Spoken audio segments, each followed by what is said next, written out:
todos. Dirija com cuidado. Então, vamos lá. Vocês estão vendo minha tela, né? Aula 15. Como eu comentei na vez passada, eu gostaria de falar um pouquinho nessa aula sobre funções inversas. Na verdade, dada uma função, nós vamos falar sobre a sua função inversa. Essa parte, eu estou seguindo o livro do Guidolizzi. É o seguinte, primeiro, né? Antes de falar de função inversa, a gente precisa falar de um outro tipo de função especial, que é a função injetora. Uma função f de A em B. Aqui no caso, A e B é só conjunto, tá? Não precisa ser subconjunto da reta. Essa função é dita injetora quando? O que tem que acontecer para ela ser injetora? Quando ela satisfaz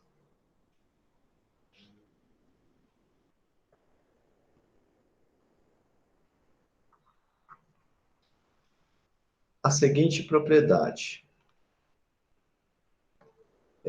Se eu pegar um T e um S em A, eu vou ter que, se o F do T for igual ao F do S, então o T é igual ao S, tá? Essa é a propriedade. Essa propriedade é equivalente, provavelmente, você pode ter visto uma outra propriedade que é equivalente a essa, que é a seguinte: dados T e S pertencente a A, temos. É a contrapositiva, que às vezes também aparece nos livros. O que é a contrapositiva, né? Você tem aqui uma afirmação que é hipótese implica numa tese. O que é a contrapositiva disso? É você nega a tese, então negar que T é igual a S é ter que T é diferente de S, e você implica na negação da hipótese, ou seja, isso implica que F de T é diferente de F de S, tá bom? Essas duas são verdadeiras, tá? São equivalentes, desculpa. E as duas são definições usuais de função injetora. Bom, agora eu quero falar da função sobrejetora. Antes de falar da função sobrejetora, eu vou dar uma anotação para o conjunto imagem, né? Denotamos. Já fiz isso, mas vamos repetir. Não custa nada. A imagem de uma função é o quê? A imagem de uma função é o conjunto de chegada e que de fato chega, né? Ou seja, é o conjunto dos f de x, tais que x pertence a A, tá bom? Então, todos os elementos de B, que são f de alguém, estão na imagem da f, formam a imagem da f. Agora, eu vou supor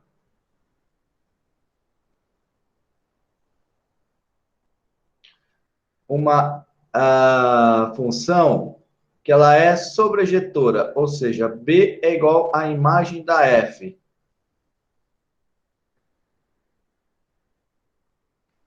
Sobrejetora. Bom, se ela é sobrejetora, o que isso quer dizer?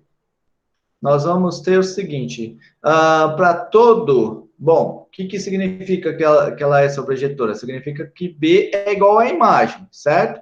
O que significa que B é igual à imagem? Significa que a imagem está contida em B, que é igualdade de conjunto. O que significa igualdade de conjunto? Significa que a imagem da F está contida no B e o B está contido na imagem da F. Essa primeira sempre acontece. Sempre a imagem está contida no B. O que tem de novidade é esse. Então, você poderia definir função sobrejetora por B está contido na imagem da F. E o que significa B contido na imagem da f deste modo.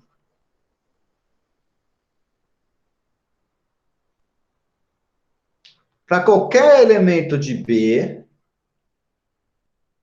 esse elemento de B pertence à imagem. Isso significa estar contido, certo? B contido na imagem significa que todo elemento que eu pegar em B implica que ele está na imagem.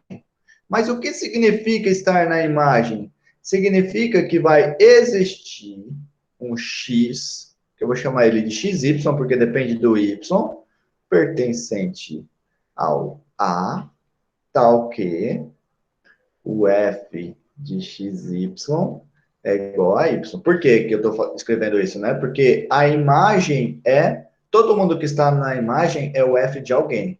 Então, estou dizendo, se o meu Y está na imagem da F, então o meu Y é o F do alguém. Eu estou chamando esse alguém de X de Y.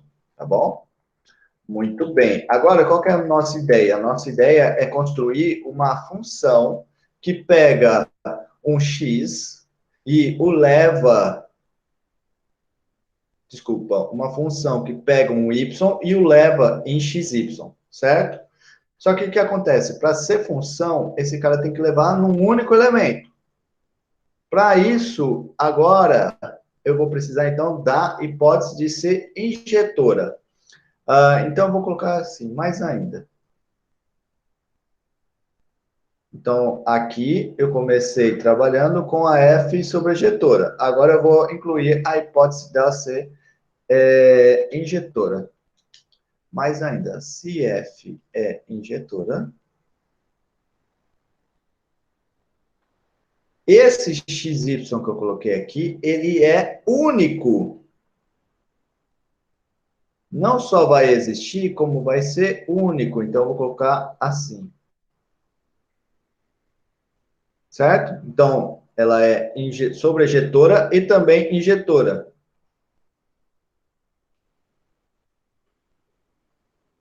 Bom, vejamos. Por quê? A sobrejetividade me fala que existe um. Por que a injetividade me garante que não tem mais do que um? Porque se tiver mais do que um, eu teria um x1, que é igual a y, porque qual é a função do xy?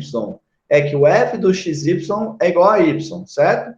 Então, se eu tivesse mais de um cara que fosse no y, eu teria um x1 que o f do x1 é y e um x2 que o f do x2 é y. Aí, o que aconteceria? Utilizando essa propriedade aqui de função injetora, eu teria que o meu x1 é igual ao meu x2, certo? Então, isso é o que garante a unicidade, certo? Unicidade quer dizer isso. Supõe que tem um outro que satisfaz a propriedade, e eu chego à conclusão que os dois que eu supus que satisfazem a propriedade são iguais, tá? Muito bem. Então, portanto, nesse caso, eu posso escrever, então, portanto, se a minha F é bijetora, então, podemos definir a seguinte função. F a menos 1, que vai de B em A, é a função que vai pegar um Y e vai levar no F a menos 1 de Y. Esse F a menos 1 de Y é o que a gente estava chamando de XY. Tudo bem? E daí você se pergunta, bom, para ser função, o que tem que acontecer? Tem que ter tem que estar sendo aplicável a cada elemento do B. Bom, por ser sobrejetora, para cada elemento do B, existe um XY. Tá? Além disso, para ser função, cada Y tem que ser levado num único elemento. A injetividade me garante isso, certo? Para cada Y, eu vou num único f de y, certo? Muito bem. Então, eu tenho aqui que essa função, ela está, de fato, bem definida. De fato, isso é uma função. Então, podemos definir a função desse jeito. Em que essa função tem a seguinte propriedade. Bom, o f aplicado no f menos 1, a propriedade é essa, f aplicado no f menos 1 de y é igual a, quem é o f menos 1? É o meu xy. Por definição aqui do xy, o que é que o xy faz? Quando eu aplico a f no xy, eu obtenho y. Então, a propriedade que essa função tem é que f aplicado na f a menos 1 de y, eu tenho exatamente o y. Olha só que legal, né? Bom, agora eu vou mostrar para vocês um outro modo de definir função inversa. Bom, essa f é menos 1, só para completar, né? Preciso completar isso. A função f é menos 1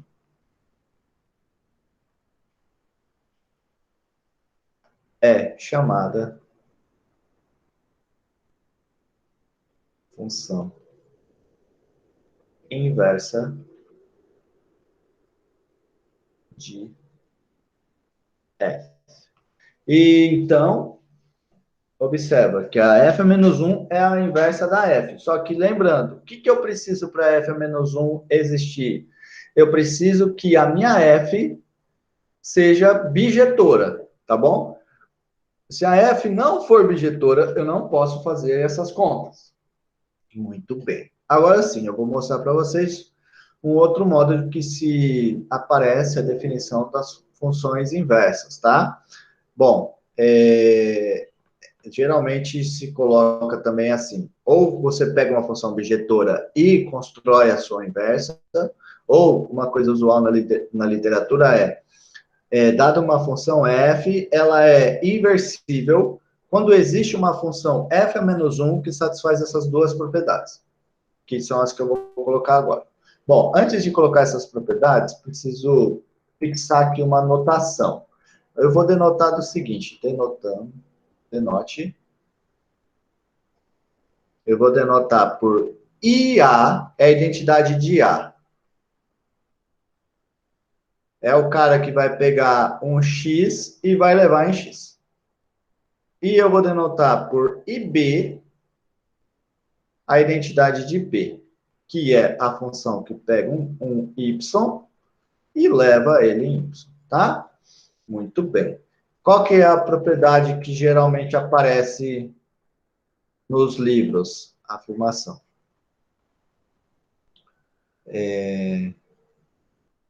Se F é bijetora, então F bola F menos 1 é igual a IB, por quê, né? Só para a gente ver, por que é o IB e não o IA? Quem que é o domínio da F a menos 1? É o B. Quem que é o contradomínio da F? É o B. Então, eu saio de B e chego em B. E a F a menos 1 bola F é igual ao IA. Quem é o domínio da F? É o A. Quem é o contradomínio da F a menos 1? É o A. Então, por isso que é o IA e não o IB, tá bom? Muito bem. Tem, que nem eu estava dizendo, tem muitos livros, né, que colocam dessa maneira também. É um jeito equivalente, dá no mesmo, que é a função, ela é, na verdade, se escreve assim, a função ela é inversível quando existe uma função f a menos 1, de modo que f bola f menos 1 é igual à identidade do contradomínio, e f a menos 1 bola f é igual à função identidade do domínio, tá bom? Vejamos que isso de fato acontece. De fato. Vou mostrar a primeira. F bola F a menos 1 aplicado em um Y é igual a F aplicado. Definição de função inversa. Desculpa, definição de composição. f aplicado em f a menos 1 de y. Mas, pela definição da minha função inversa, olha aqui, f aplicado na f a menos 1 do y é o quê? É o próprio y. Então, isso daqui deu igual a y. E o y é igual ao IBY. Talvez aqui fosse melhor eu ter escrito assim, né? Deixa eu só melhorar. IBY é igual a y. E aqui eu vou escrever IAX é igual a x. Então, esse y aqui é igual ao IB de y. Então, olha só o que eu obtive. F bola f a menos 1 de y é igual ao IBY, para todo y pertencente a B. Então, isso implica que a função f bola f a menos 1 é igual à identidade do B. Agora, eu vou ver a outra. O f a menos 1, bola f aplicado num x. X um elemento agora de A. Esse cara, por sua vez, ele é a mesma coisa do que o f a menos 1 aplicado no f de x, certo? Muito bem. Agora, o que eu vou fazer? Eu vou aplicar f dos dois lados. Aplicando f dos dois lados, eu vou ter aqui. Certo. Muito bem. Agora eu vou aplicar f dos dois lados. Então, eu vou ter o seguinte. Talvez eu não precisasse escrever. Essa frase aqui só serviu para complicar. Vou escrever ela depois.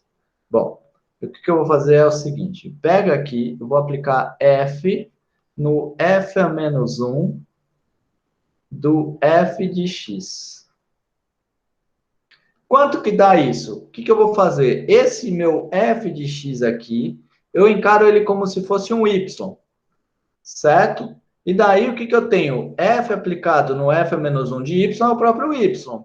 Então, esse cara aqui é igual ao f de x, certo? Que é o meu y. Agora, eu vou olhar de outra maneira. Agora, eu vou olhar o seguinte. Agora, eu vou olhar que a f está sendo aplicada nesse cara e ela é igual a f aplicada nesse cara. Ora, como a f é injetora, então, f aplicada nesse cara igual a f aplicada nesse outro cara, quer dizer que esses dois caras são iguais. Ou seja, quer dizer que a f a menos 1 aplicada na f de x é igual ao x. Mas o que é f a menos 1 aplicado no f? Isso é a mesma coisa do que o f a menos 1 bola f aplicado em x. Para todo x de A. Se isso daqui acontece para todo x de A, então, pelo mesmo motivo de cima, bom, talvez eu devesse colocar aqui mais um passo, né? Só para a gente ficar bem, não sair dúvida. O x é igual à identidade A aplicada em x. Então, como a f a menos 1 bola f é igual, aplicada em x, é igual à identidade de A aplicada em x para todo x de A, eu acabo concluindo que a f a menos 1 bola f é exatamente igual à identidade de A. Tudo bem? Alguém ficou com alguma dúvida? Então, é desse jeito que a gente define funções inversas, tá bom? Ninguém tem dúvida? Muito bem. Estou fazendo isso daqui que eu fiz até agora é matéria do colegial, tá? Então, provavelmente tem alguém aqui que está falando, por que ele está fazendo isso? Coisa fácil. Estou fazendo isso porque alguns alunos me disseram que não viram isso no colegial, tá? No ensino básico, então por isso que eu estou fazendo. Mas, de fato, isso daqui é assunto do ensino básico. Vocês viram isso? Alguém viu no ensino básico? Se alguém viu, coloca aí no chat para mim. se viu no ensino básico, ou se não viu. Ou quem estiver dormindo não precisa colocar nada. Bom, vamos fazer aqui um exemplo. Seja f de x igual a x ao quadrado. Essa função, ela é bijetora? Poxa, para ser bijetora, tem que ser injetora e sobrejetora. Então, vou mudar a pergunta. Primeira pergunta. Para essa função, ela é injetora? Sim. Todo mundo acha que sim? Injetora, eu acho que não, viu? Eita, não. Porque no caso Por tem que dois injetora, mas x. injetora não? Porque ela tem dois valores, Sim, os exatamente quais isso. têm o mesmo ponto. Sobrejetora. Ela não é injetora, porque se eu pego, por exemplo, f de 1, isso dá 1. E o f de menos 1 também dá 1.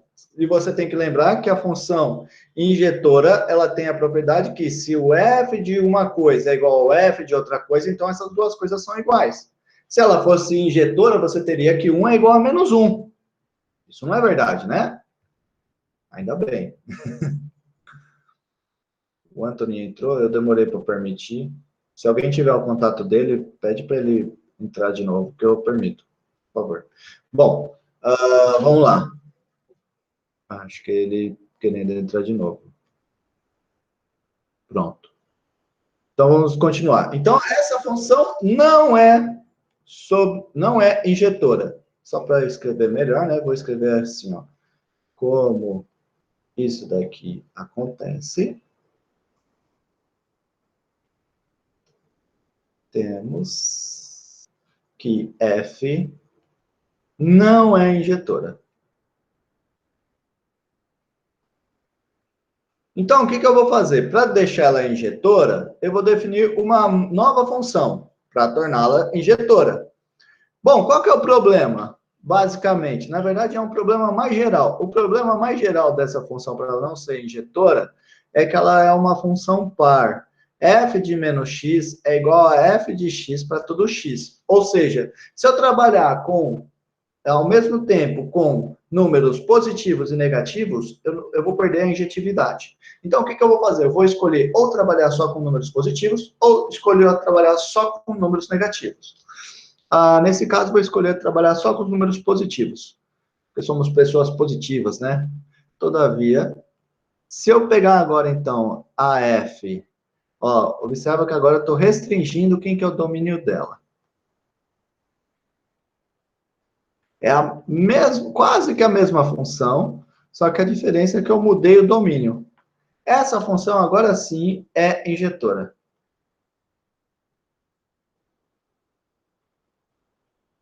Por que ela é injetora? Porque agora ela não tem mais esse problema, certo?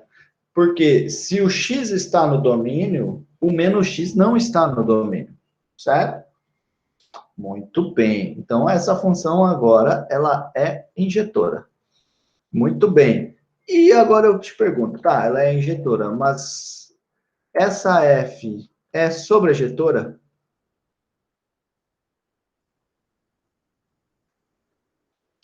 E a resposta é qual? O que vocês acham? Essa função é sobrejetora? Sim. Sim. Não. Não é sobrejetora. Por que ela não é sobrejetora? O que tem que acontecer para ela ser sobrejetora? Para todo número do contradomínio, tem que existir um x, que o f de x é igual a esse cara. Bom,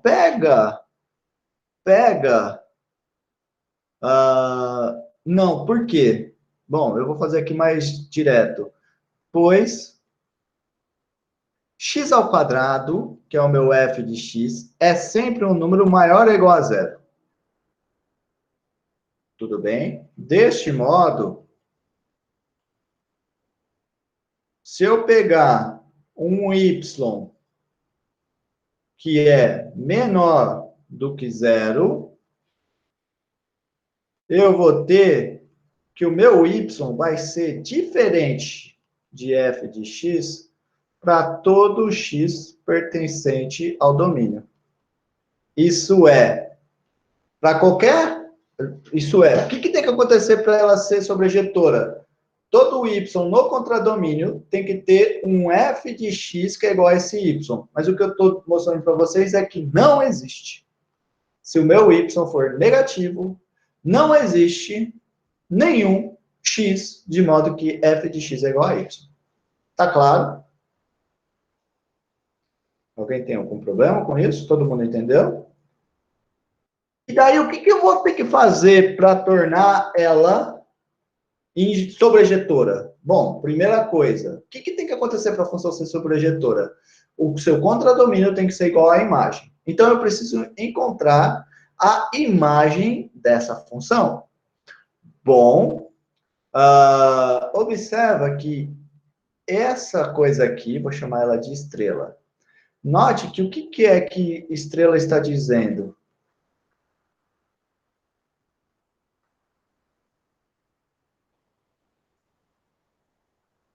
Bom, todo f de x é maior ou igual a zero. Então, o que ele está te dizendo é que a imagem da f está contida no intervalo de zero até mais infinito. Tá bom? Muito bem. Então, qual que é a minha estratégia agora? Poxa, vamos então ver se o zero até mais infinito é de fato igual à imagem. Ou seja, falta ver se o zero até mais infinito está contido na imagem. Então, o que eu vou fazer? Por outro lado,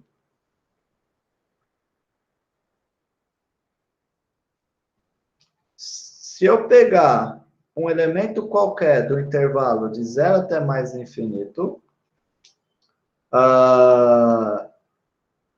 vai existir, sempre vai existir um xy pertencente ao intervalo de zero até mais infinito, tal que xy ao quadrado é igual a y.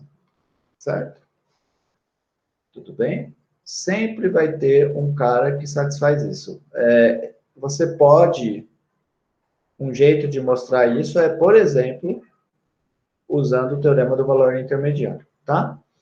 E esse xy, a gente até já brincou com ele, ele tem um nome especial, né? É comum denotar ele por raiz quadrada.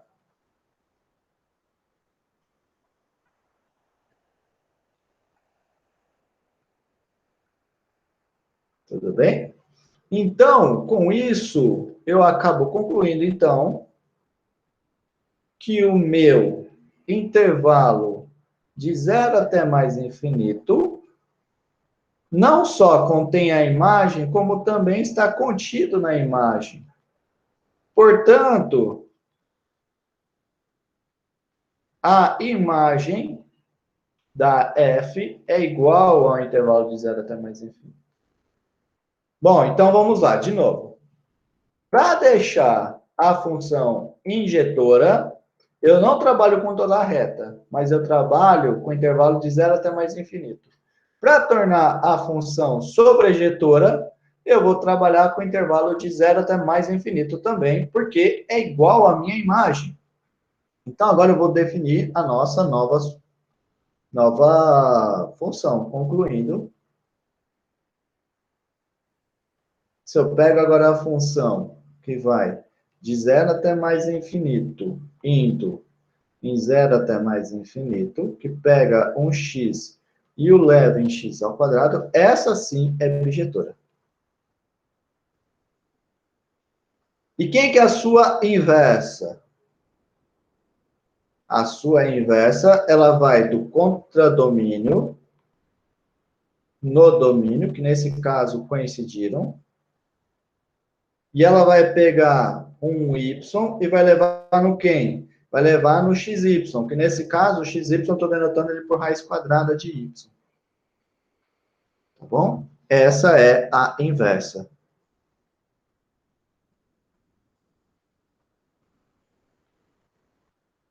Tudo bem? Tá claro? Alguma dúvida? Muito bem. Então, essa é a inversa da função x ao quadrado. A inversa da função x ao quadrado é a raiz quadrada. Bom, um exercício que você pode fazer, muito simples. Oi, Professor, diga. o que significa essa afirmação não existe aí? Qual a afirmação? Desculpa. Não existe. Existe? Aonde que Aqui, eu ó, para todo y pertencente aí. Isso, para todo y, vai existir um elemento xy, de modo que xy ao quadrado é igual a y. Quer dizer que existe uma solução para essa equação aqui. Tá? Um jeito de fazer, de mostrar isso, que nem eu falei, é a partir do teorema do valor intermediário. Porque você poderia fazer assim, ó. Define uma nova... Oi. Sim, não, mas eu Tem só estava tipo perguntando o exclamação porquê lá. da afirmação, Ó. desse acento aqui, Ah, na escrita. seu problema é a notação. Sim, Isso daqui. Tá, isso daqui significa existe um único. Não só existe, como ele é único. pronto, era essa, minha dúvida. Tá, muito bem. Obrigado pela pergunta. Provavelmente tem alguém mais que não sabia a anotação. Muito bem. Muito bem. Vamos seguir, então. Agora, bom, que nem eu estava dizendo, né? Eu fiz aí que o x ao quadrado, eu deixei a x ao quadrado bijetora, restringindo o domínio e o contradomínio, e a inversa dela é a raiz quadrada. Um exercício que você pode fazer é a x ao cubo. Ela é bijetora, agora sim, a x ao cubo em R, certo? E a raiz cúbica é a sua inversa, tá bom? Também de R em R. Ô, professor, Diga. nesse caso, não é nem sobre a questão de função inversa, mas o x ao quadrado, f de x igual a x ao quadrado, sem restringir nada, ele é sobrejetora nesse caso, né? Porque vai para todos os reais, né? Não. Não? Mesmo assim? Mesmo assim, por causa dessa afirmação aqui, ó. X ao quadrado é sempre maior ou igual a zero. Então, ele não pode ser igual a um número negativo. Entendi. Ou seja, mesmo que a gente consiga criar com os valores negativos, a gente não pode dizer que é sobrejetora, né? Não, para ser sobrejetor, no todos os R's, que nem você falou, sem restringir nada, né? De R em R. Não é sobrejetora. Por quê? Porque para ser sobrejetora, a imagem tem que ser igual ao contradomínio. Mas a imagem dessa função é o intervalo de zero até mais infinito. E esse intervalo é diferente dos reais, porque ele não tem nenhum número negativo. Entendi. Obrigado. Por nada. Muito bem. Eu achei que você ia falar outra coisa. Eu vou deixar aqui como exercício essa outra coisa. Eu achei que era um comentário que você ia fazer. É um exercício bem interessante. Eu falei quadrado uma coisa, cubo a outra, mas na verdade eu poderia fazer esse mesmo pensamento para números positivos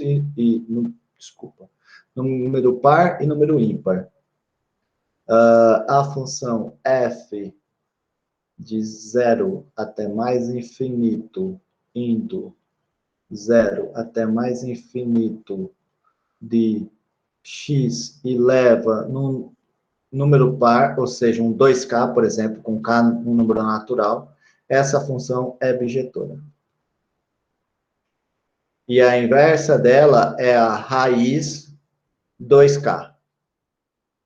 E no caso ímpar, sim, eu posso ir de R em R. A função que pega um x e leva em x elevado a 2k mais 1, o número par mais 1, essa agora é bijetora. tá? Então, a inversa dela é a raiz 2k mais 1, tá?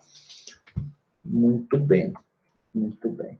Agora, eu vou trabalhar com a exponencial. Seja f de x igual a exponencial de x. Bom, nós vimos que... nós fizemos várias propriedades de exponencial. E uma delas é que se x1 é menor do que x2, então exponencial de x1 é menor do que exponencial de x2. Essa propriedade garante a injetividade. Por quê?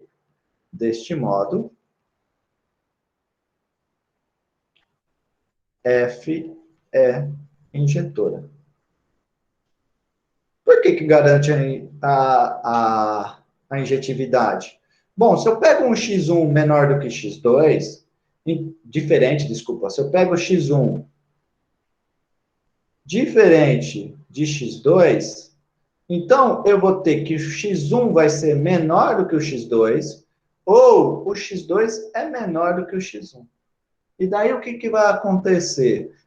Utilizando essa propriedade de cima, eu vou ter que ter a f de x1 menor do que a f de x2, se eu estiver nesse caso, ou eu vou ter f de x2 menor do que f de x1, se eu estiver nesse outro caso. Mas em ambos os casos, o que eu vou ter é que a f de x1 é diferente da f de x2, tá bom? Então, quer dizer que se eu pego x1 diferente de x2, a f de x1 é diferente de x2. Logo, a exponencial é uma função injetora. Eu ainda não introduzi essa nomenclatura que eu vou usar, mas o que está por trás aí é que toda função que é estritamente crescente, ela é injetora. E, de modo semelhante, toda função que é estritamente decrescente também é injetora, tá bom? Bom, quando a gente falar de funções estritamente crescente ou decrescente, você se lembra dessa minha afirmação. Muito bem. Agora, quem que vai ser a função inversa desse cara aqui, né? Bom, então, essa função f, ela é injetora. Mas ela é sobrejetora? Bom, para falar de sobrejetividade, o que eu tenho que fazer? Eu tenho que calcular quem é a imagem, tá bom? Mais ainda. Pelas propriedades que nós vimos de exponencial, eu sei que a exponencial é sempre maior do que zero, estritamente maior do que zero, para todo x pertencente aos reais. Então, novamente, se eu pegar a função f de R em R, essa função não vai ser sobrejetora. Por quê? Porque a imagem não tem número negativo. Mesmo motivo da de cima. Então, o que eu vou fazer agora é descobrir quem que é a imagem. Mas desse caso aqui, ó, como a f de x, e elevado a x é sempre maior do que zero, o que eu tenho aqui é que o f de x é sempre estritamente maior do que zero. Então, o que eu vou ter é que a imagem da f está contida no intervalo de zero até mais infinito. Tá? Porque, desculpa, aberto no zero, né? Estritamente maior do que zero. Eu tenho isso. Tá bom? Muito bem. Muito bem. Aí a ideia é... essa imagem, de fato, é igual a esse intervalo? Vejamos. Do outro lado.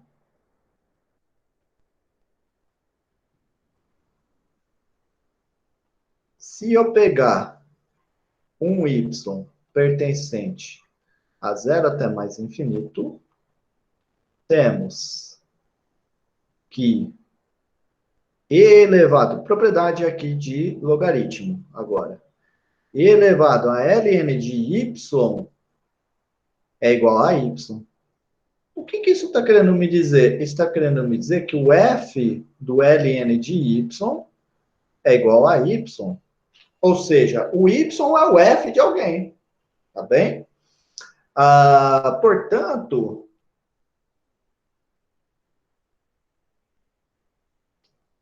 eu acabo descobrindo, então, que todo o y que está no intervalo de 0 até mais infinito, ele é o f de alguém. Então, ele está contido na imagem.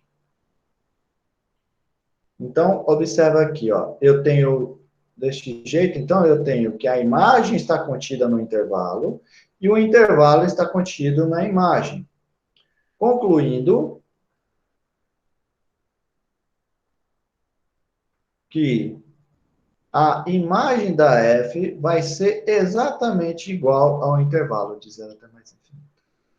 Olha só que bacana, né? Então, a minha imagem é, de fato, esse intervalo.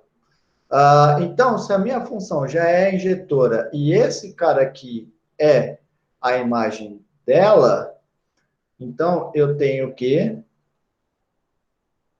a função f, que vai do intervalo de 0 até mais infinito, desculpa, vai de r até o intervalo de 0 até mais infinito,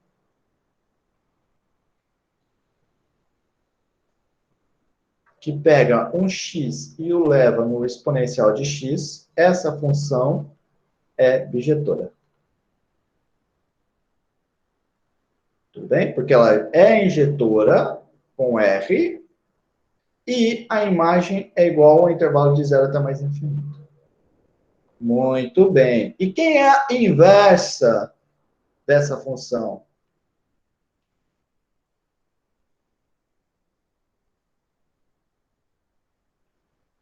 A inversa, ela vai de 0 até mais infinito, chega em R, pega um y e leva esse y aonde? O que tinha que acontecer com a função f a menos 1? A função f a menos 1 é aquela de modo que f aplicado em f a menos 1 de y é igual ao y. Bom, mas nós vimos que f aplicado no ln de y é igual a y.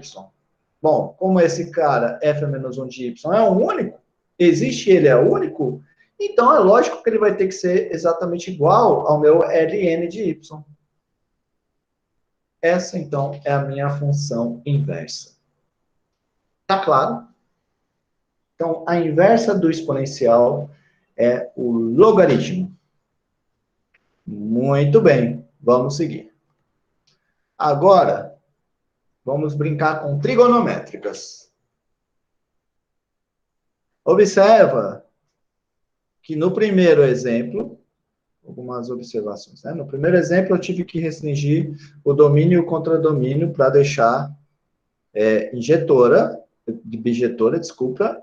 E nesse outro exemplo, eu só precisei restringir o contradomínio, tá? Bom, nas trigonométricas, novamente, eu vou ter que restringir os dois. É lógico, né? Vamos lá. Se eu pego f de r em r, que pega um x e leva ele em seno de x, isso aqui é mais do que claro, né?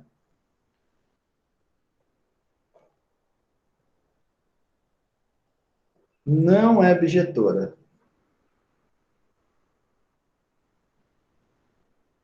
Eu vou desenhar aqui o gráfico dessa função, tá? Só para a gente ser mais rápido aqui no que eu vou falar. Então, por que que essa função não é... Vou mais para frente, na verdade, é até mais para frente.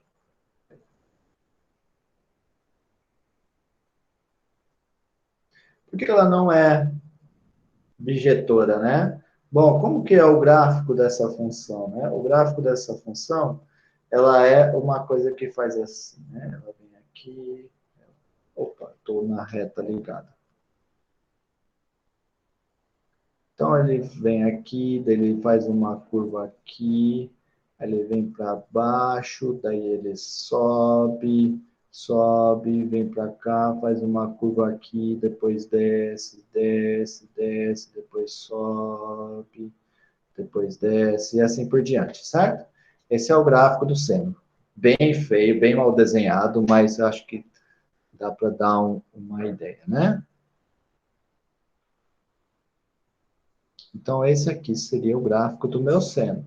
Aí você já olha nesse gráfico e já fala direto que esse negócio não é bijetora. Por que não é bijetora? Primeira coisa, no, no contradomínio, na imagem, desculpa, tem alguém que está para cima, ó, aqui é o 1 e aqui é o menos 1. Tem alguém que está para cima do 1 ou está para baixo do menos 1? Não. Certo? Então, primeira coisa, ela não é bijetora. Primeiro, por que não é sobrejetora? Porque não é sobrejetora porque a imagem é um intervalo de menos 1 até 1. Certo? Por que não é bijetor? Por que não é injetora? Por que não é injetora? Olha aqui, ó. Esse ponto, ó, essa é a imagem, né? Esse ponto e esse ponto aqui, ó, esse e esse estão sendo levados na mesma imagem, tá? Então, não pode ser bijetora.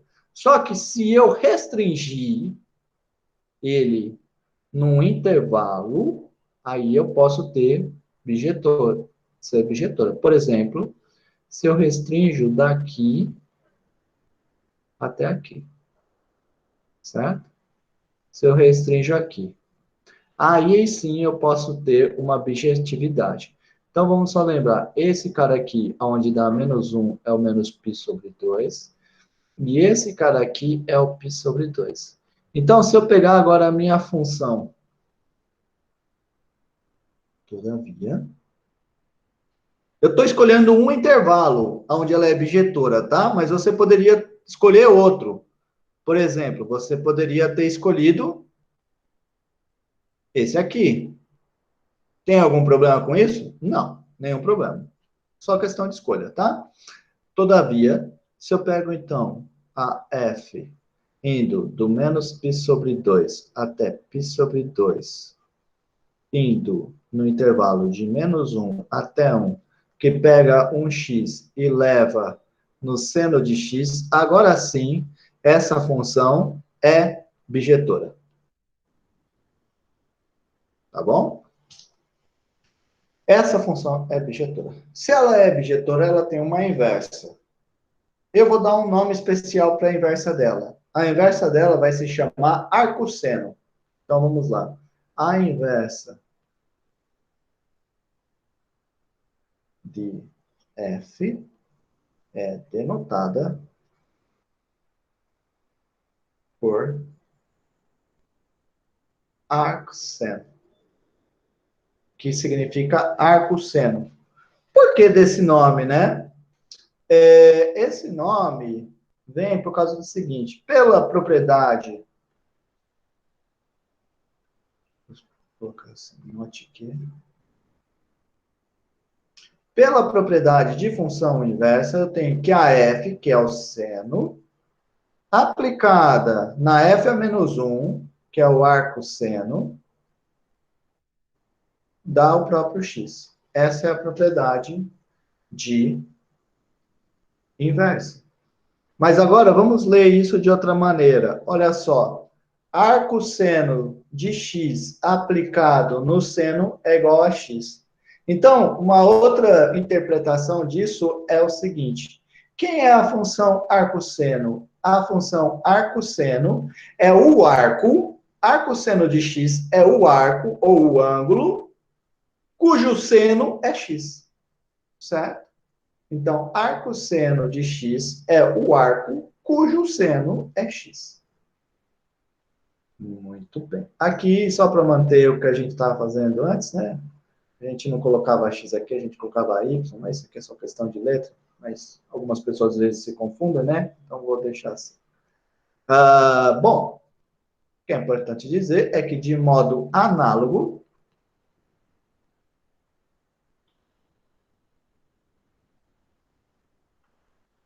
podemos definir o arco cosseno. Tá bom? Eu vou fazer agora mais o arco tangente. O arco cosseno eu vou deixar de exercício para vocês.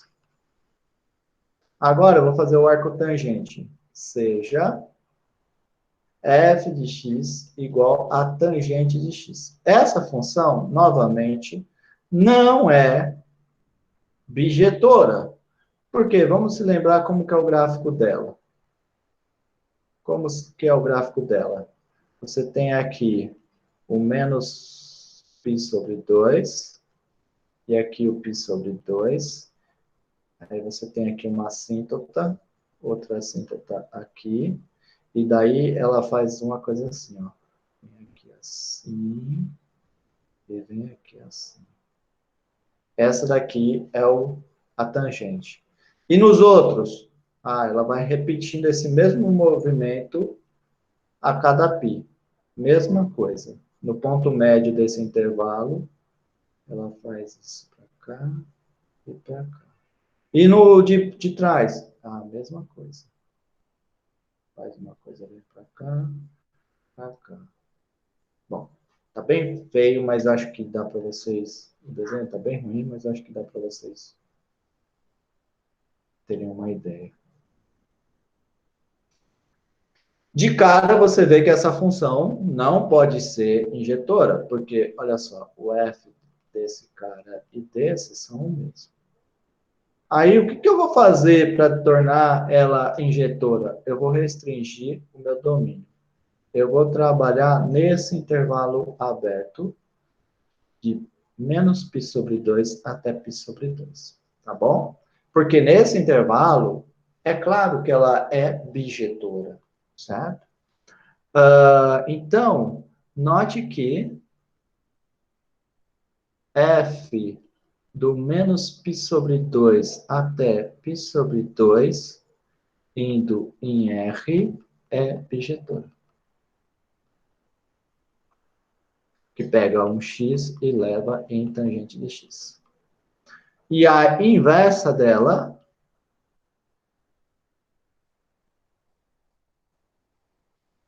é denotada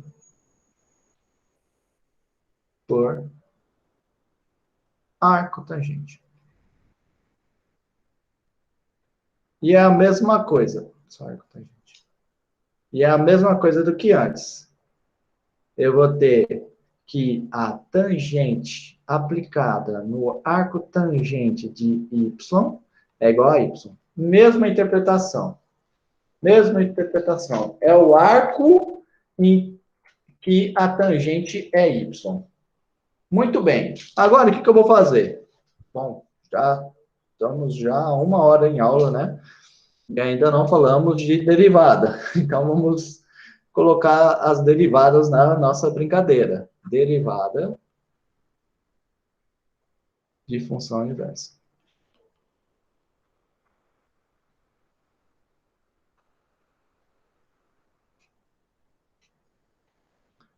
A brincadeira é a seguinte.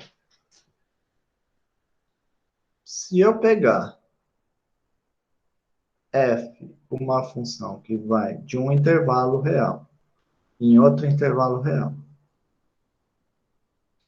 suponhamos que essa função é bijetora. Então, logo, vai existir uma inversa.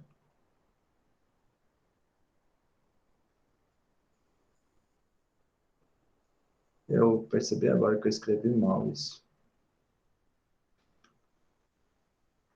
Vou colocar aqui um seja para ficar melhor escrito. Logo, existe uma inversa. O que é a inversa?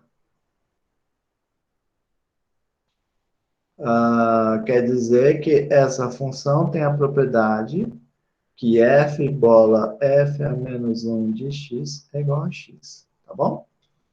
Muito bem. Ou, se você preferir, né? Você tem que o f aplicado na f a menos 1 de x é igual a x. Muito bem. Agora, o que eu vou fazer? Eu vou supor que essas duas funções são deriváveis. Supondo. f a menos 1 derivado em x e f derivado em f a menos 1 de x, temos. O que eu vou ter, né? Regra da cadeia. Por que a regra da cadeia? A f, o que eu tenho aqui? F aplicado no f a menos 1 de x. Então, tem uma função de dentro e uma função de fora, né? Tem uma composição. Então, eu vou chamar isso aqui de estrela. Então, eu vou ter o seguinte.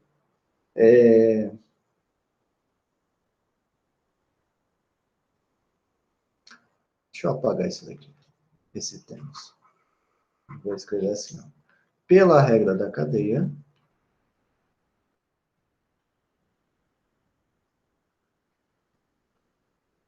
derivando. Ô, professor, Oi, diga. é f bola f menos 1 de x mesmo? Ou é f bola f menos 1 de y da x? Então, tanto faz. Agora eu vou chamar de x, tá? Vou chamar de Certo, x, tá? É letra. certo.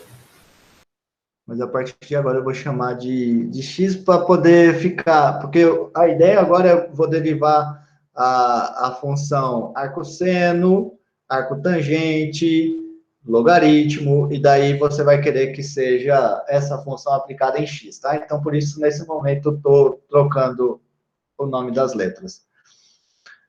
Então, tá. Derivando esse cara, o que eu vou ter? Pela regra da cadeia, a derivada da f bola f a menos 1 aplicado em x é a f' aplicada na f a menos 1 de x vezes a f a menos 1 derivada dela em x. Certo? Por um lado. Pelo outro lado, a derivada do x é 1.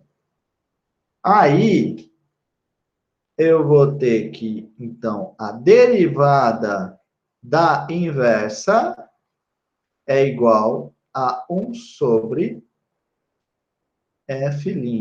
Estou multiplicando dos dois lados por f' aplicada na f a menos 1 de x. Lógico que para fazer isso, eu tenho que ter, desde que a f' da f a menos 1 de x é diferente de zero. Então, olha só que legal essa propriedade que a gente obteve. Essa propriedade, ela me fala o seguinte, a derivada da função inversa, ela é a derivada da função f aplicada na inversa. Legal, né? 1 sobre, né? 1 sobre a derivada da função f aplicada na inversa. Então, desse jeito, eu tenho aqui uma relação entre a derivada da função inversa e da nossa própria função. Bom, aí tem uma pergunta clássica, típica, natural, que é: quanto a função f a menos 1 é derivável? Existe alguma condição que me diz que se isso acontecer, então a f a menos 1 é derivável? E é o que nós faremos agora. Existe. Esse é o famoso e muito importante teorema da função inversa. O livro do Guidorizi não chama ele assim, mas eu vou chamar ele assim. Provavelmente não chama porque talvez isso daqui, esse nome surgiu em contextos mais gerais. Mas aqui é uma versão mais fácil do teorema da função inversa. Teorema da função inversa. Bom, a gente gosta de colocar siglas, né, nesses teoremas. A gente já tem o TVI, né? Agora o TFI, teorema da função inversa. O que esse teorema me diz? Ele me diz o seguinte: se seja F de I em J bijetor.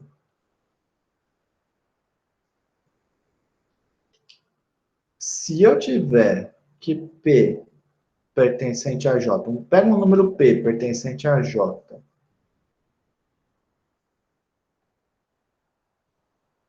Tal que a F é derivável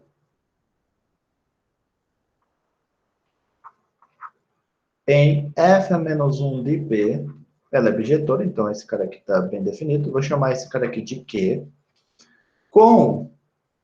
Agora, essa é a condição importante. Com a derivada da F no Q, lembrando que o Q é o F a menos 1 do P. Então, olha só, em outras palavras, o que está me dizendo é aqui, ó, essa parte aqui de baixo é diferente de zero. Esse cara aqui diferente de zero. E tem mais uma condição que às vezes é omitida nos teoremas, porque é fácil de... Por outros caminhos você garante que ela vale, mas aqui a gente não viu esses outros caminhos, então eu vou colocar.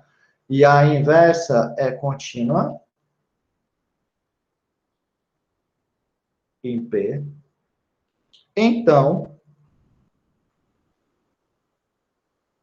a F a menos 1 é derivável. E, que nem nós calculamos acima, F a menos 1 linha em P é 1 sobre a F' da F a menos 1 de P, que é o quê?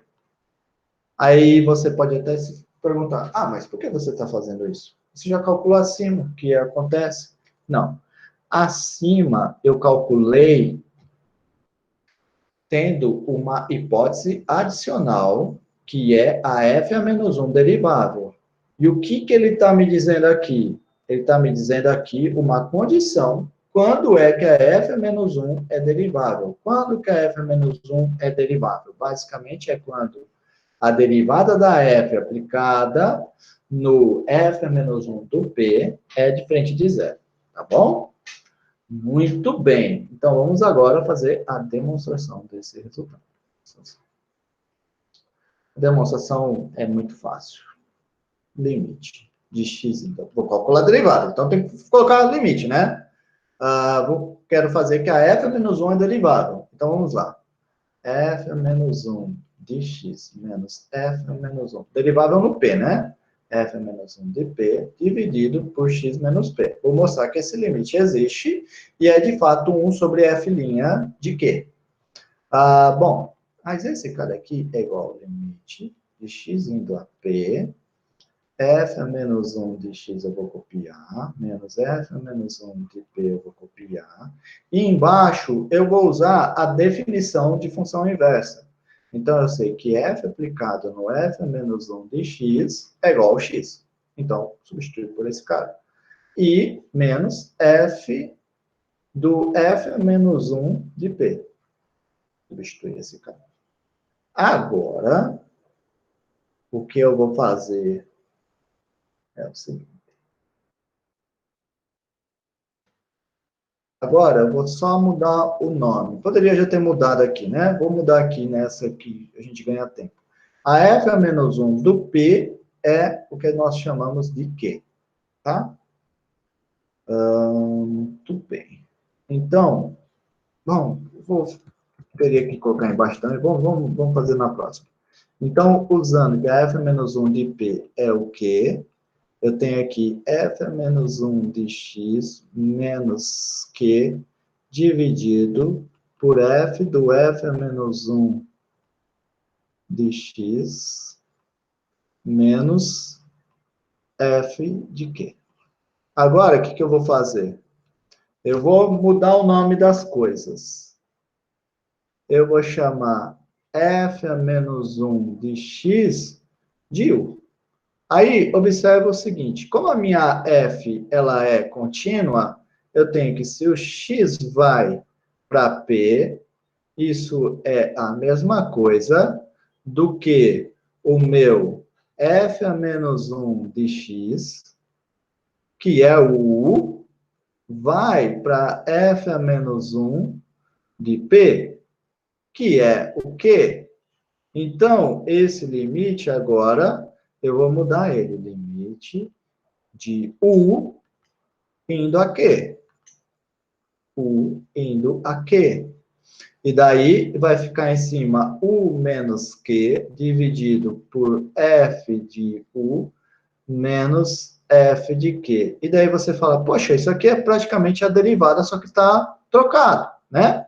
Então, eu vou agora usar a propriedade de fração e vou escrever esse cara assim, ó. 1 sobre F de U menos F de Q dividido por U menos Q.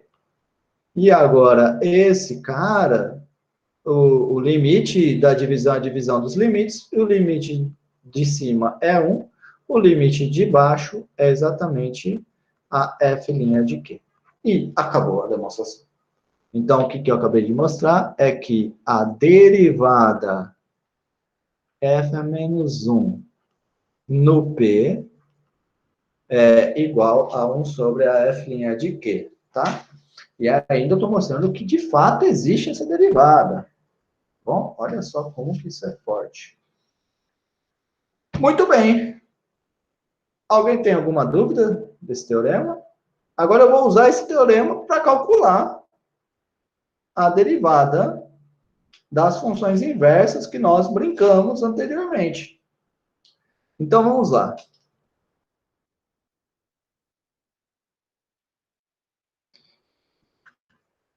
Aqui elas têm uma função bem interessante, né, de derivar um tipo de função, só que depois também elas vão ser muito importantes quando você estiver fazendo integração, tá? Essas funções vão ser muito importantes, né, nesse momento da integração. Bom, vamos lá. Eu sei que a função arcosseno de menos 1 até 1, indo, sabendo. Vou supor já que a gente fez, tá? Essa função aqui, lógico, ela é a inversa do seno, né? Sabendo que ela é contínua, calcule a derivada dela. A derivada do arcosseno em x. Lembrando que o arcosseno é a inversa do seno. Tá? Então, vamos lá. Solução. Qual que é a ideia, né? Eu quero aplicar o teorema do valor intermediário. Para aplicar o teorema do valor intermediário, eu tenho que ver se a f' aplicada na inversa é diferente do zero, tá? Então, o que eu vou fazer? Para poder aplicar ele, eu vou fazer assim, note que... Primeira coisa que eu faço, note que o seno, derivada do seno, aplicado no arcosseno, esse cara é o cosseno do arcosseno de x. E esse cara é diferente de zero para todo x que tiver no intervalo de menos 1 até 1. Na verdade, o que acontece é assim, ó. Deixa eu desenhar aqui o círculo trigonométrico, acho que fica mais simples. Na verdade, acontece assim, olha só. Eu me limitei a trabalhar no intervalo de menos π sobre 2 até π sobre 2, certo? Então, eu estou trabalhando nesse intervalo. Então, quando eu falo que eu estou indo de menos 1 até 1, quer dizer que eu estou brincando com o arcosseno indo de menos π sobre 2 até π sobre 2. E o que acontece é que quando eu elimino o menos 1 e elimino o 1, quer dizer que eu estou apenas brincando aqui no intervalo certo. Eu estou apenas brincando no intervalo em que o cosseno desses caras é sempre maior do que zero. Tá bom? Então, nesse trecho, ela é diferente de zero. Então, quer dizer que para calcular essa derivada, eu preciso aqui estar trabalhando com x, não em todo menos 1 até 1, mas sim com x dentro do intervalo aberto de menos 1 até 1. Tudo bem? Ficou claro? Todo mundo entendeu que a derivada do seno aplicada no arco seno de x é diferente de zero, né? Isso porque eu estou aplicando o cosseno no arco seno de x. Mas o arco seno de x, ele vai estar variando de menos π sobre 2 até π sobre 2. E o cosseno nesses arcos é sempre maior do que zero. Bom? Muito bem. Agora vamos seguir. Agora, pelo teorema do valor... Pelo teorema da função inversa, temos a derivada do arco seno aplicado em x é igual ao quê? É igual a 1 sobre a derivada do seno, só estou escrevendo quem que é ele, aplicada na inversa, que é o arco seno.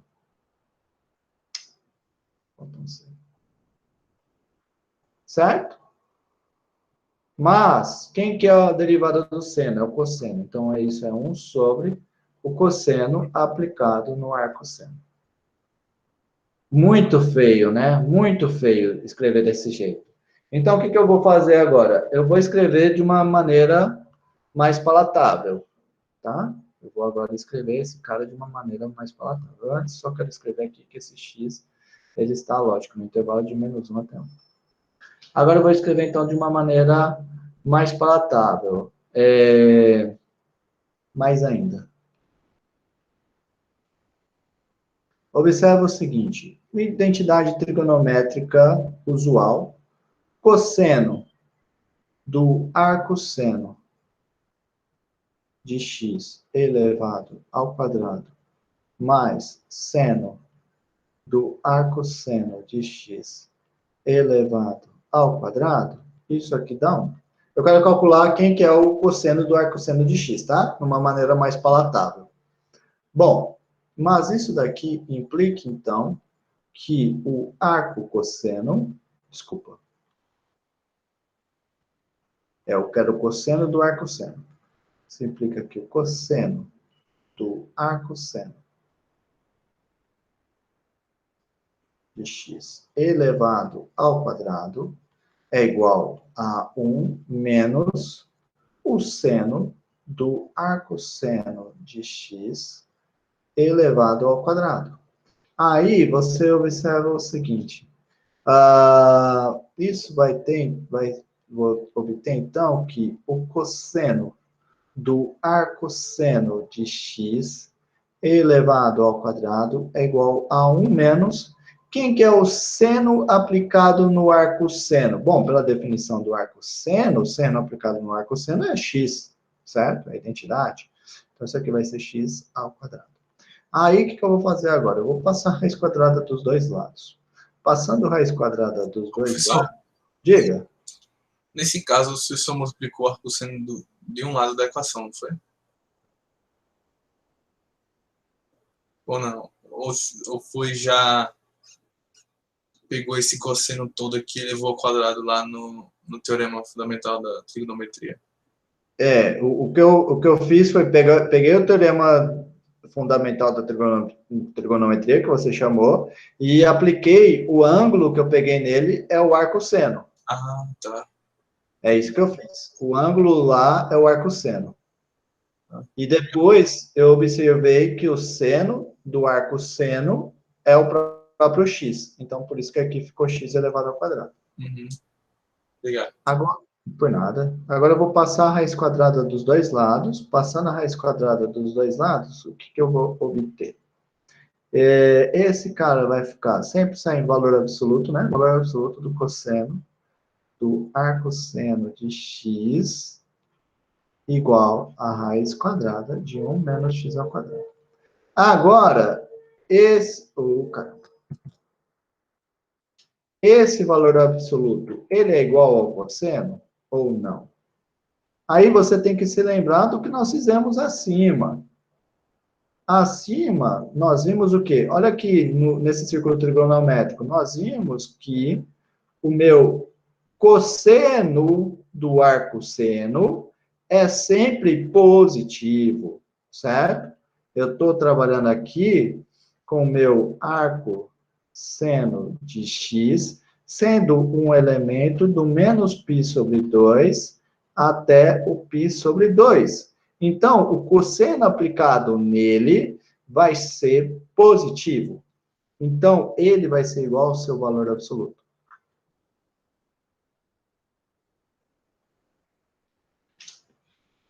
Então, o cosseno do arco seno é igual a raiz quadrada de 1 menos x ao quadrado. Portanto,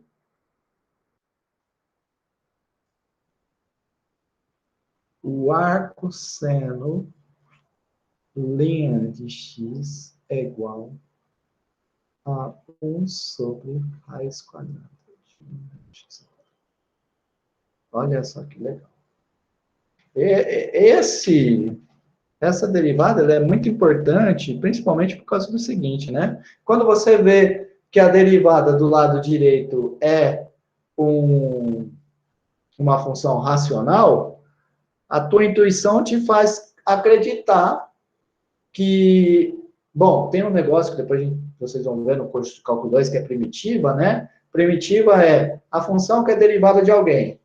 Então, você faz acreditar que essa função 1 sobre raiz de 1 menos x ao quadrado é a derivada também de uma função primitiva, de uma função que é racional. Mas não.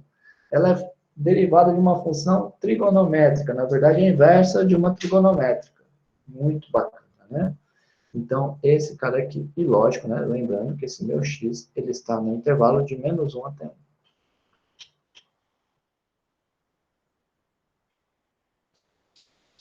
Muito bem, muito bem. Calculamos, então, a derivada do arco seno.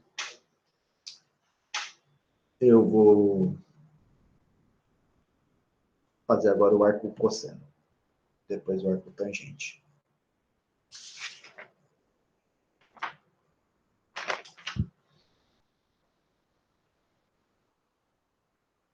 Então, seguinte. Agora eu vou fazer o arco cosseno. Sabendo que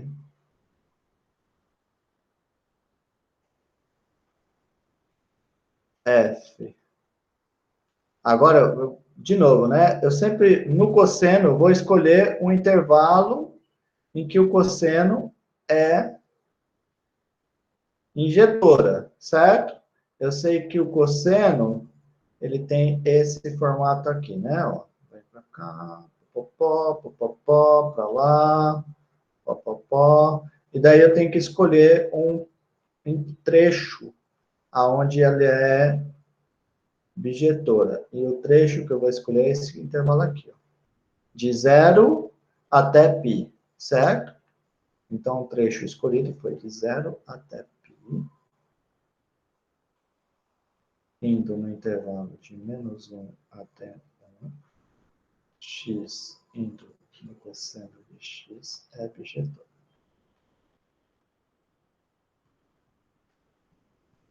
E a inversa, lógico, é o arco cosseno. Aí a pergunta o arco cosseno é derivado, que é a inversa do cosseno, em intervalo de menos 1 até 1. Observa que eu já estou tirando as pontas, porque que nem no arco seno, as pontas não se aplicam no resultado, porque nas pontas vai dar 0, tá? Muito bem. O que eu vou fazer, né? Vamos lá. Primeiro, eu quero ver se eu posso aplicar o teorema. Então, o que eu vou fazer? Eu vou pegar a derivada do cosseno, a derivada do cosseno e vou aplicar ela no arco cosseno.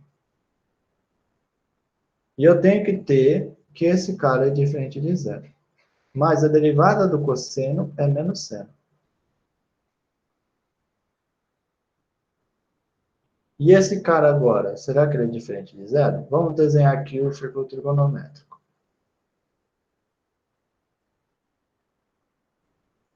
Bom, aonde que eu estou, né? Eu estou trabalhando com o arco cosseno, e o meu arco cosseno, ele varia de 0 até π. Então, eu estou aqui, ó, de 0 até π. Se eu tiro os pontos menos 1 e 1, eu estou tirando, então, os pontos π, menos π sobre 2 e π... Desculpa. Estou tirando os pontos 0 e π, certo? Então, esse cara aqui, eu estou trabalhando com o cosseno desse cara, certo? Quem que é o seno desses arcos? Onde que está caindo o seno desses arcos? Está caindo aqui, certo? Então, é sempre esse seno aplicado no cosseno, vai ser sempre um número positivo. Mas como eu tenho menos, esse negócio aqui vai ser sempre estritamente menor do que zero para todo x pertencente ao intervalo de menos 1 até 1. Ficou alguma dúvida? Tudo bem? Tá claro? Muito bem. Agora, o que eu vou fazer? Agora eu vou aplicar o teorema do valor da função inversa. Pelo teorema da função inversa, temos... Bom, se é menor do que zero, lógico que é diferente de zero, né? Então, pelo teorema da função inversa, eu vou ter que o arco cosseno,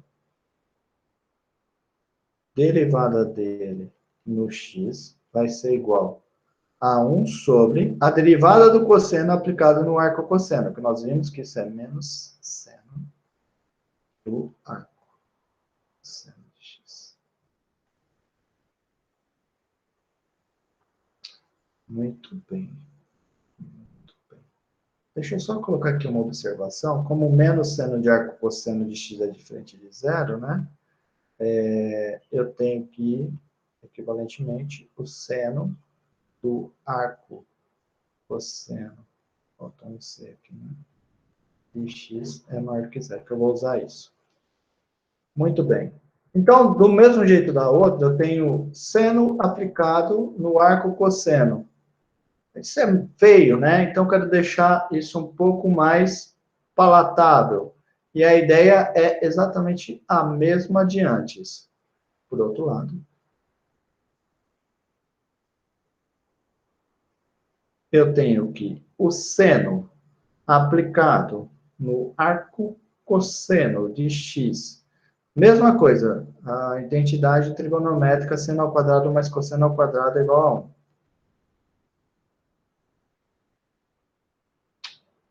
Arco cosseno, não cosseno do cosseno. Arco cosseno de x ao quadrado é igual a 1. Aí, o que vai acontecer? Vou passar esse cara para o outro lado, né? E eu vou ter, então, que seno do arco cosseno de x, esse bicho, ao quadrado, é igual a 1 menos o cosseno do arco cosseno de x ao quadrado. Que é igual a 1 menos, de novo, cosseno aplicado no arco cosseno dá o próprio x. X que está sendo elevado ao quadrado. 1 menos x ao quadrado. Aí, então, agora eu vou tirar a raiz quadrada dos dois lados. Eu vou ter valor absoluto de seno do arco cosseno de x. O valor absoluto disso é igual a raiz quadrada de 1 menos x ao quadrado. Mas, por sua vez, lembra aqui, ó. A gente já conversou que o seno do arco cosseno é maior do que zero. Então, o seno do arco cosseno, em valor absoluto, vai ser exatamente igual ao seno do arco cosseno de x. Então, eu acabei de descobrir que o seno do arco cosseno de x é igual a raiz quadrada. Então, quem que vai ser a derivada? Portanto, a derivada do arco cosseno vai ser igual a 1 sobre menos raiz quadrada, menos que mantive desse menos, 1 menos x ao quadrado. Que geralmente a gente escreve como menos 1 dividido por raiz quadrada de 1 menos x ao quadrado. Essa é a derivada, então, do arco cosseno. Agora vamos ver a derivada do arco tangente. Alguém ficou com alguma dúvida no arco cosseno? Ele é totalmente igual ao arco seno, né? Então, por isso, imagino que não tenham dúvidas, mas se tiver, pode falar.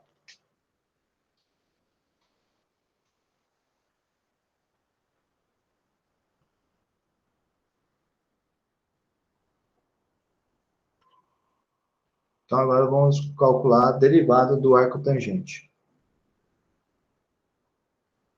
Bom, novamente, eu tenho que escolher um intervalo para ter objetividade, certo?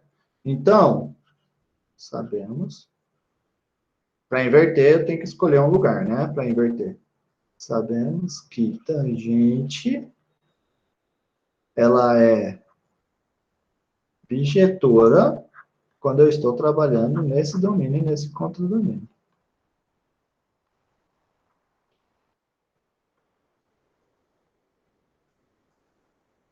Certo.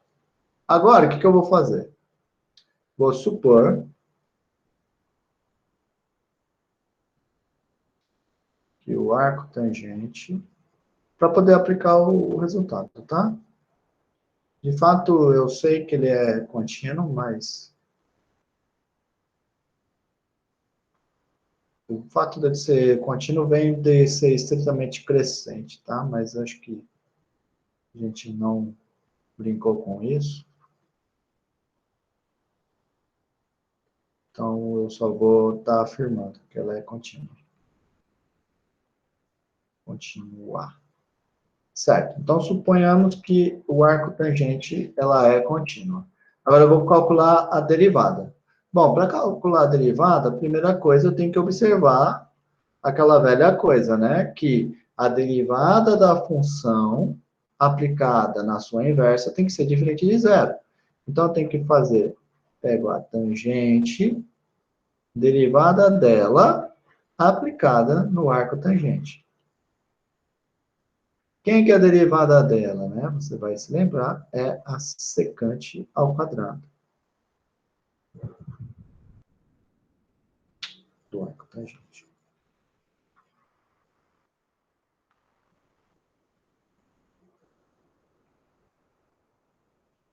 O arco tangente, ele está de menos π sobre 2 até π sobre 2, certo? E, então, e você tem que lembrar também, né, que secante é 1 sobre cosseno. Então, você vai estar trabalhando num trecho aonde o cosseno é estritamente maior do que zero. Então, esse cara aqui está definido, e além disso, ele é diferente de zero.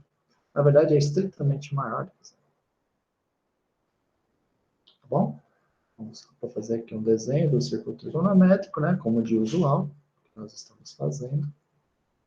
Nós estamos trabalhando nesse trecho aqui.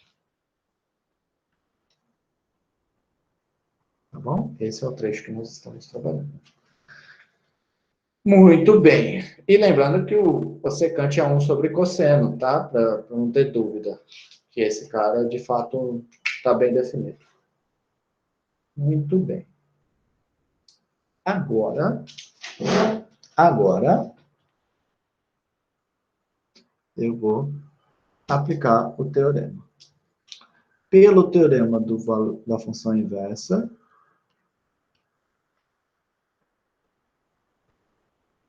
temos.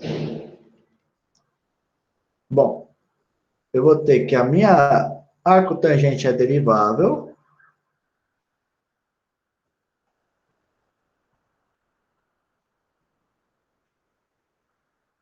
em R, e além disso, eu tenho a cara dela. A derivada da arcotangente aplicada em x vai ser 1 sobre a derivada da tangente aplicado no arco tangente. E esse cara é 1 sobre a secante ao quadrado aplicado no arco tangente x. Só para não ter dúvida, né, das notações, isso daqui, o que eu estou falando, é secante aplicada no arco tangente, e daí eu elevo tudo ao quadrado, tá bom? Muito bem. Agora, eu vou reescrever esse objeto para obter algo mais palatável. Então, o que eu vou fazer? De novo, né? Eu vou partir da identidade. Diga. O senhor colocou seno em vez de secante ali. Opa, obrigado. Secante. Muito bem. Agora eu vou deixar o negócio mais palatável. Como que eu vou fazer, né? De novo, note que se eu parto desse cara aqui, seno do arco tangente de x elevado ao quadrado, mais cosseno do arco tangente de x elevado ao quadrado, esse cara aqui é igual a 1. Aí, o que eu vou querer fazer? Eu vou querer escrever a secante ao quadrado. Então, o que eu vou fazer? Eu vou multiplicar toda essa equação por 1 sobre cosseno do arco tangente de x elevado ao quadrado. E daí, o que eu vou obter? Eu vou obter aqui seno do arco tangente de x sobre cosseno do arco tangente de x, tudo isso elevado ao quadrado, mais 1, igual a 1 sobre o cosseno do arco tangente de x ao quadrado. E daí, eu vou obter o quê? Essa primeira é seno de uma coisa dividido por cosseno de uma coisa. Isso é tangente dessa coisa.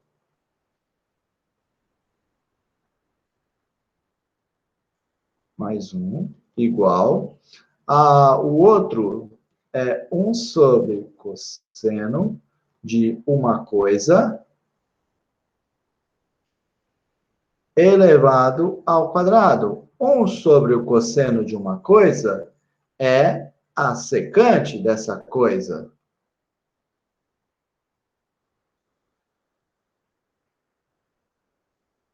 Então, o que eu vou obter? Eu vou obter, certo? Tangente do arco tangente é o x. Então, eu vou ter que x ao quadrado mais 1 é igual a secante do arco tangente de x elevado ao quadrado. Agora, vamos voltar lá, né? Só para a gente lembrar. O que a gente queria? A gente queria colocar alguma coisa no lugar da secante do arco tangente ao quadrado. Quem que é essa coisa que eu vou colocar? É o x ao quadrado mais 1. Então, portanto, concluindo, a derivada do arco tangente é igual a 1 sobre x ao quadrado mais 1. Olha só. Muito bem. Alguém tem alguma dúvida desse exemplo? Bom, aí, feito ele, né, você pode se perguntar, e os outros? E as outras inversas, né? Então, vou deixar aqui de exercício. Você pode calcular todas elas. A derivada do arco cossecante é menos 1 sobre x raiz de x ao quadrado menos 1. O arco secante de x é 1 sobre x raiz de x ao quadrado menos 1. Aqui é óbvio, né? Se o cosseno e o seno são iguais a menos de um sinal, a mesma coisa vai acontecer com o arco do cossecante e do arco do secante. E a derivada do arco da cotangente é menos 1 sobre 1 mais x ao quadrado. Certo? Esse é o exercício. Bom, outros exercícios que eu acho importante é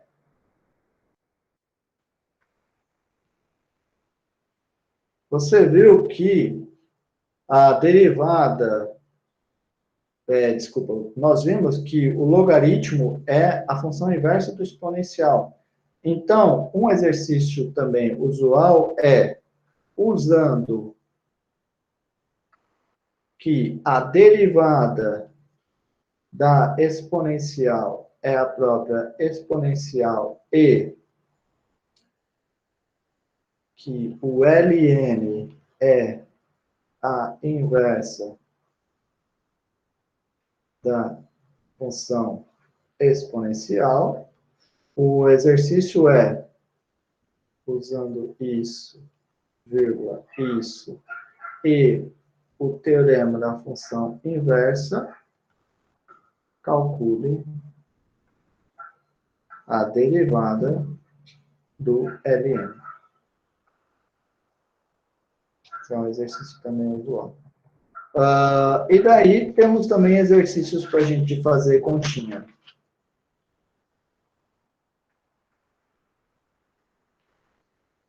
Exercícios para a gente fazer continha é calcule dy por dx quanto? Item A. O y é igual ao arco seno do x ao quadrado. E o item B é y igual a x arco tangente de 3x. Tá? Muito bem, pessoal. Vou deixar esses exercícios para vocês pensarem. De fato, a aula de hoje foi mais curta, né? Mas não mais curta em tempo, mas em conteúdo, né? Passei menos conteúdo que a gente geralmente vê, mas eu acho importante, porque é um assunto um pouco mais que os alunos costumam ter mais dificuldade, não sei porquê, mas costumam ter mais dificuldade, e a gente também gastou praticamente mais do que metade da aula fazendo revisão do ensino básico, né? Mas espero que vocês tenham aproveitado. Alguém tem alguma dúvida da aula de hoje? Algum comentário? Não? Então, eu vou encerrar aqui a gravação. Lembrando, né?